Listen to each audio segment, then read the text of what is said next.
व्यक्ति थे, उनकी पत्नी का नाम था पुरंजनी।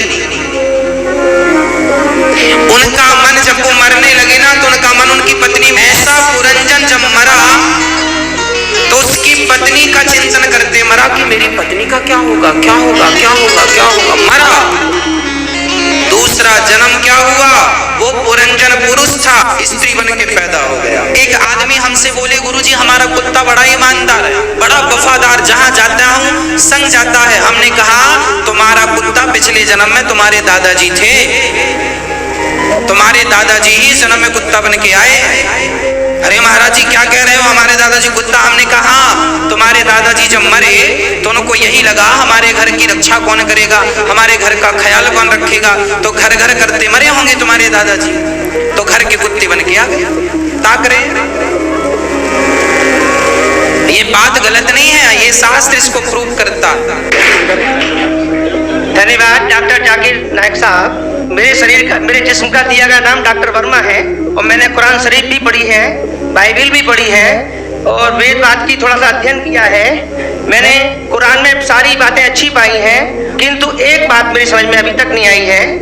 ये हिंदूवादी जो कहते हैं कि जन्म होता है, और कुरान में एक बात आती है कि मुर्दे जिंदे किए जाएंगे। ये दो बात मेरी समझ में अभी तक नहीं आई है। हिंदू तकवा कहता है, उन्होंने देखा कि जन्मवाद, कि जन्म होता है, मैंने डिस्कवरी चैनल में भी ये चीजें देखी हैं। और दूसरा कि आखिर में कुरान में कि मुर्दे जिंदे किए जाएंगे।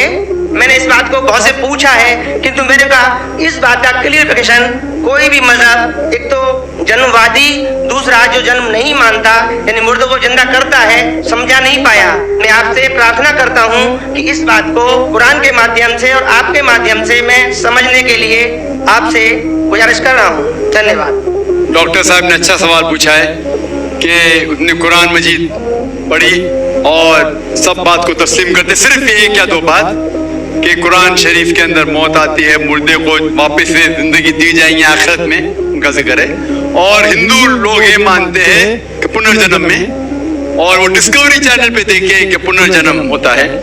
अगर आप देखेंगे सबसे ऊंची किताब हिंदू मजहब में वेद, अगर आप पढ़ेंगे पुनर की मानी क्या, पुनर संस्कृत में मतलब नेक्स्ट, अगेन, वापस से, और एक पुनर की मानी नेक्स्ट, तो पुनर्जन्म मतलब नेक्स्ट जिंदगी और एक जिंदगी।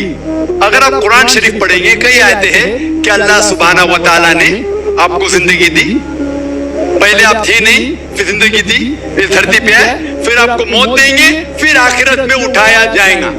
आप जो कर रहे मुर्दों को जान दी जाएंगे आखिरत में, ये हम मानते हैं कि एक बार हम इस धरती पे आते, नेक्स्ट लाइफ इज आखिरत। उसी तरीके से वेद में भी जिक्र है अबाउट पुनर्जन्म, नेक्स्ट लाइफ, सेम हूबहू जिस तरीके से कुरान में लिखा हुआ है। लेकिन आम हिंदू मजहब के जो गुरु है, स्वामी हैं, इन लोग जब ये जानने लगे, एक उनको कठिनाई पेश आई, वो देखने लगे कि कई इंसान जब पैदा होते हैं with congenital defects, congenital defects, heart problem, heart defects, limb problem, कोई अमीर पैदा होता है, कोई गरीब पैदा होता है, तो भगवान ही कैनॉट बी अनजस्ट, भगवान अनजस्ट नहीं हो सकता है कि कोई इंसान को हेल्दी पैदा करता है सेहत के साथ, कोई इंसान को कंजेनाइटल दिल की बीमारी से पैदा करता है, कोई इंसान को अमीर घर में पैदा करता है, कोई इंसान को गरीब घर में। तो भगवान अनजस्ट नहीं हो सकता है, ना इंसाफ नहीं हो सकता। तो ये जो स्वामी लोग हैं, इन लोग ने एक नई चीज निकाली, संस्कारा। हिंदू मजहब में कहते हैं संस्कारा, जो इंग्लिश में कहते हैं cycle of birth and rebirth, transmigration of soul. अंग्रेजी में कहते हैं ट्रांसमाइग्रेशन ऑफ सोल, क्योंकि आप डॉक्टर हैं, आप जानते होंगे। ट्रांसमाइग्रेशन ऑफ सोल अंग्रेजी में कहते हैं, संस्कृत में कहते हैं संस्कारा, birth death, birth death, birth death. कहीं भी वेद में नहीं लिखा हुआ है कि birth death, birth death, birth death, कहीं भी वेद में नहीं लिखा है। चैलेंज है मेरा, ये इन लोग को मिलता है भगवत गीता के श्लोक से। भगवत गीता का श्लोक चैप्टर नंबर 2 में, वर्स नंबर 22 में, उसमें लिखा हुआ है कि जब कोई शख्स अपने कपड़े निकालता है तो वो नए कपड़े पहन लेता है। उसी तरीके से रूह एक नई जिस्म में जाती है। और ये भद्यांकर उपनिषद में भी इसका जिक्र है, अब पढ़ेंगे कि when a caterpillar climbs up the grass of blade, it jumps to a new grass. Same way the soul takes a new body.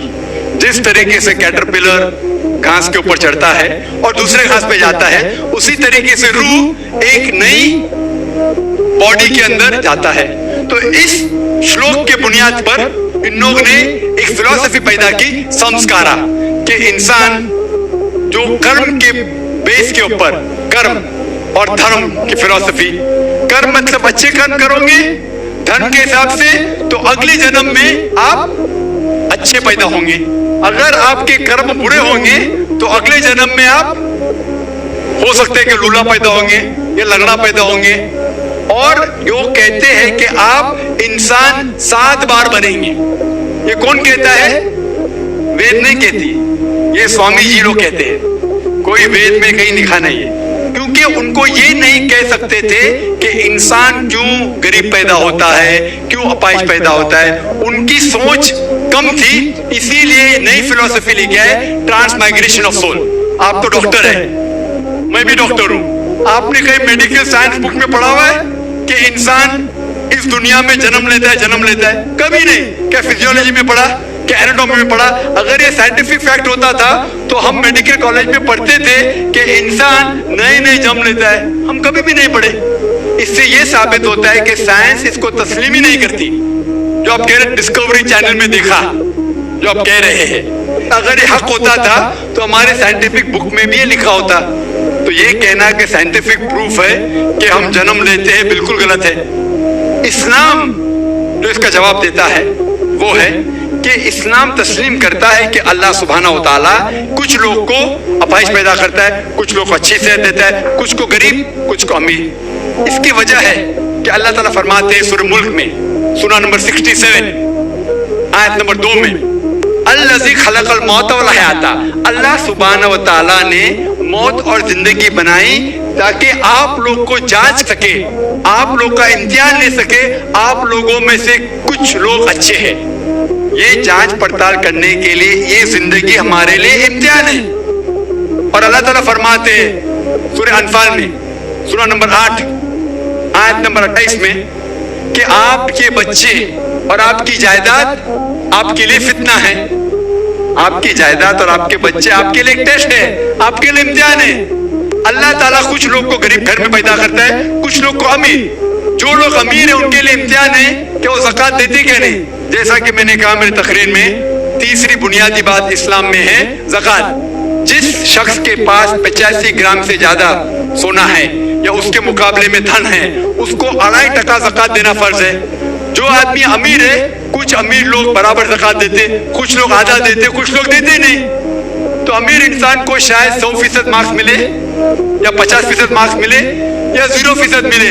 वो गरीब इंसान को ज़कात में तो 100 मार्क्स मिलता है, 100 आउट ऑफ 100। उसको ज़कात देना ही नहीं। हम कहते रहे बेचारा गरीब इंसान है, लेकिन असल में देखे जाओ तो उसको उस इम्तिहान में, गुर्बत के इम्तिहान में 100% मार्क्स मिले। आप समझ रहे? इसी तरीके से अल्लाह ताला कहते हैं कि आपके बच्चे आपके लिए इम्तिहान है। हो सकता है मिसाल के तौर पे एक अच्छे जोड़ी है, अच्छे मुसलमान है, 5 टाइम नमाज पढ़ रहे हैं, हज को गए हैं, रमजान में रोजा रखते हैं, ज़कात देते हैं। अल्लाह ताला उनका और बड़ा इम्तिहान लेना चाहता है। जितना बड़ा इम्तिहान उतना बड़ा इनाम। मिसाल के तौर पे अगर आप BA पास करते तो आपको सिर्फ ग्रेजुएशन मिलता है। अगर आप MBBS पास करते आपको डॉक्टर कहलाया जाता। डॉक्टर मतलब ऊंचा होता। इसी तरीके से अल्लाह सुब्हानहू व तआला हो सकता है कि उस जोड़ी को इम्तिहान और सख्त देता है और ऐसा बच्चा पैदा करता है जो अपाहिज है। अल्लाह ये देखना चाहता है कि अपाहिज बच्चा पैदा करने के बावजूद वो अल्लाह के ऊपर ईमान रखता है क्या नहीं। अगर ईमान रखता है तो अल्लाह उसे जन्नत फिरदौस देना चाहता है। और कठिन इम्तिहान और बड़ा इनाम। हो सकता है कि वो इम्तिहान में फेल हो जाएगा। तो ये कुरान की आयत है, आपके बच्चे आपके लिए इम्तिहान है। कभी कोई भी अगर कैलामिटी आती है, कोई भी आपको नुकसान होता है, इधर वो आपके लिए इम्तिहान है या आपके लिए सजा है। जब भी कोई भी आपको इनाम मिलता है वो इधर आपके लिए इम्तिहान है या आपके लिए रिवॉर्ड है। तो इसी तरीके से क्योंकि हिंदू मजहब के जो स्वामी हैं वो इसको नहीं समझ सके, इसीलिए एक नई फिलॉसफी संस्कारा लेके आए जो बिल्कुल वेद में नहीं लिखी है। वेद बात करता है पुनर्जन्म। पुनर्जन्म मतलब नेक्स्ट लाइफ, जिसका जिक्र कुरान ने भी है, आखिरत की जिंदगी। तो वेद और कुरान सेम जिंदगी क्या बात कर रहा है कि इस दुनिया में आप आते हैं, एक बार आते हैं, सही तरीके से जिएंगे तो एक बार काफी है, और ये दुनिया आखिरत के लिए इम्तिहान है।